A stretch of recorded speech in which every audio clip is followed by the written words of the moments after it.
we always do quarterback tiers. Mahomes, is he on his own level? Is it Mahomes and Burrow and so-and-so? And where's Dak? But I like this better for right now. Super Bowl contender tiers, because I just went on that little bit of a rant yesterday talking about the Cowboys as an actual contender because of the quality of their team or the circumstances of the conference. So let's do the Super Bowl tiers. Yeah, it's from ESPN. The 32 teams in the 8 playoff tiers, from obvious Super Bowl contenders to the completely hopeless teams that are looking forward to next season. This is based on ESPN's Football Power Index, future strength of schedule, past performance metrics. Give me the name. Future lines. Give me the name of the top 3 categories. Okay. Obvious is one. The true Super Bowl contenders. That's tier 1. Okay. All right. Tier 2, playoff locks. Playoff locks. All right. Tier 3, likely in, barring a collapse. Okay. And this is for a Super Bowl contender. Uh-huh. All right. Obviously, Kansas City. Did they go in order? They do have, let's see. They do not have, they just have them listed. They don't have them in order necessarily. There's no number next to them. All right. How many teams are in the first category? 3. All right. Kansas City, Philadelphia, and I'll say San Francisco. Correct. Philadelphia's got a 99% chance of making the playoffs and an 83% chance to currently win the NFC East. Kansas City, 99% and 95% to win the West. San Fran, 98% chance to make the playoffs, 89% chance to win the NFC West. How many teams in the second tier? Second category. 1, 2, 3, 4. 4. 4? Mm-hmm. Okay. Detroit. Yeah. Detroit's got a 97% chance of postseason and 78% chance to win the North. Baltimore. Baltimore is in there as well. What day did this come out? Monday. Monday? Tuesday. Let me go with Jacksonville. Jacksonville is not. Miami? Miami, yes. 94% chance to make the playoffs, 74% chance to win the East. And then one more. How about I just say, well, playoff locks, are they going to take someone from the South? I'll say the Cowboys. It is the Cowboys. Cowboys have a 97% chance to make the postseason. Wow. 97. Only a 17% chance to win the East.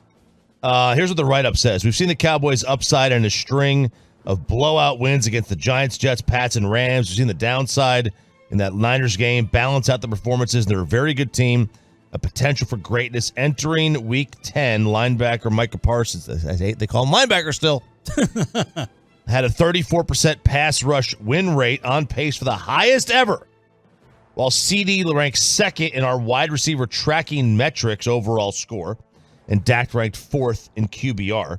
If Dallas can put it all together, it is a legit threat to go all the way. So I think this is fair. You know, the number 1 tier of Super Bowl contenders, Kansas City, Philadelphia, San Fran. I would agree with that. Some people may have had Baltimore in there. Are the Cowboys on the same level, basically, as Baltimore, Detroit, and the Dolphins? Yesterday, you made an exact comparison to the Miami Dolphins, Detroit, and Baltimore with the Cowboys. I think that's more than fair. I think it's very fair. If you wanted to put Baltimore a notch ahead, I could go along with that. I think without Mark Andrews, it's a little bit more tricky. Yeah. I think the Cowboys are absolutely in the same breath as Miami and Detroit. I think there's very little differentiation between the 3. Neither one of them can win on the road with sustained success, and neither one of them is going to lose at home. And if they do lose at home, it's going to be a situation where it's like a shootout 38-35 game where nobody gets stopped. And, dude, I'll tell you what, after those 7 teams, it feels like a free fall to the next tier. Although Jacksonville, I guess you could argue, could be in the playoff locks, but I would lean more with them being on the 3rd tier just to rub it in Mike Bassett's face a little bit more with Jackson Fraud and the jester, Trevor Lawrence.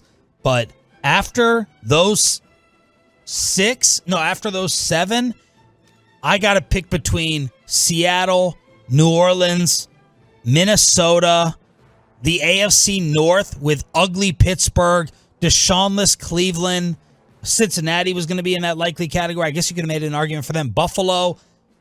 Man, who would have thought we were talking about the Buffalo Bills on a lower tier than the Dallas Cowboys at this point in time? I don't know how you're going to get a champion outside those 7. Okay. I think Buffalo's the biggest flyer. And maybe a miracle of Burrow returning somehow. Buffalo and Cincinnati are your only hopes. That's it. I mean, unless you buy into Jacksonville, and I don't. But yes. Obviously, if Josh Allen figures it out, and if Joe Burrow gets healthy, then they're obviously in, but or a big time threat. But the way it is today, with the Burrow injury and the way Josh Allen and the Bills are going, I don't know how you get a title out of any of those 7. Outside of those 7, tier 3. Minnesota has an 86% chance to make the postseason. So they're at the top of tier 3 at 6-4. Then there's Jacksonville. Cleveland is there, but now with Deshaun being out, they're not going to be there anymore. Seattle as well, but no, Seattle. I mean, does anybody think Seattle can win three road playoff games? I don't. And then tier 4, we're leaning yes. You've got New Orleans and Buffalo. Bills still have a 56% chance of making the postseason. You got Cincinnati, but then with the Burrow news and last night's game, who knows? And then on the fringe, you got Pittsburgh and Houston.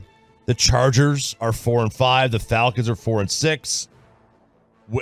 It's outside the top 7. It's tough to find somebody. All right, what is this Dak Prescott fight? Dak versus C.J. Stroud. This is Bobby's best friend Dan Orlovsky and Harry Douglas apparently fighting over Texas quarterbacks on ESPN. It doesn't have to be Dak is the MVP or Dak sucks. I just want to live in a world where it's like he's good. He's playing really good football. He's been so good, though, over the last 4 weeks. He has over 1,300 yards, 12 touchdowns, 2 interceptions, 2 rushing touchdowns. Yeah. And I think the way it's looked for Dak Prescott, the improvising, utilizing his legs to make sure plays are extended, I think Dak, over the last 4 weeks, I think Dak is playing the best football over the last 4 weeks. Harry, you mean over the last 4 weeks he's playing better than C.J. Stroud? He's playing over the last 4 weeks.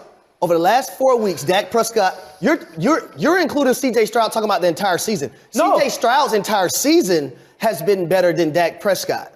That's what you think he's playing better than C.J. Stroud over the last 4 weeks? Bro, look at Dak Prescott. Wilson over the last 4 weeks? Look at his completion percentage, Dan. The last 4 weeks in games. Completion percentage, Harry. Look at the plays that he's making. What are you talking about? He's playing good football. Do you know who has played the easiest schedule in the NFL? No, you tell me. Dallas Cowboys. You sure? Because I think Atlanta and New Orleans and those teams have the Dallas schedule. Cowboys have played 2 teams got with the red winning bottoms records. on the shoes. The San Francisco 49ers and the Philadelphia Eagles. They've been outscored in Did those Dak games. play good in that game? 70-33. I'm just asking you. Did you? Who was? I'm just asking you. Did Dak play good in the game versus the Eagles? Yeah, but you think it was more because unreal Dak or bad coverage on Philly?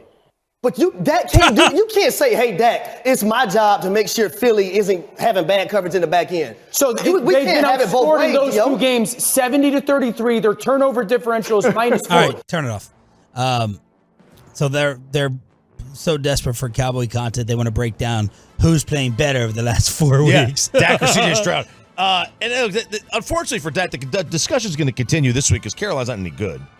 And if he goes out there and they put 40 points up there, they're going to look at it from that perspective. Sure. And this is the kind of stuff he's going to have to deal with. And the Cowboys in general. Bunch of bullies. There are bullies, just like in Miami, the same thing. Tua's got to deal with this too. I mean, what are people saying about Tua? Well, he hasn't beaten anybody. Yeah. Well, it's the same thing you say about Dak. And Mahomes, when he lights teams up the way he has, and they're bad teams, nobody says anything because he's got a history of winning championships and making the conference championship game every year and an MVP. So he's earned that benefit of the doubt. And when Dak does it, it's like, well, we got to look at the competition. And, and look, that's the reality. Dak has brought it on himself. And so have the Cowboys by not winning. But, Mahomes is not going to get that same criticism if he beats bad teams.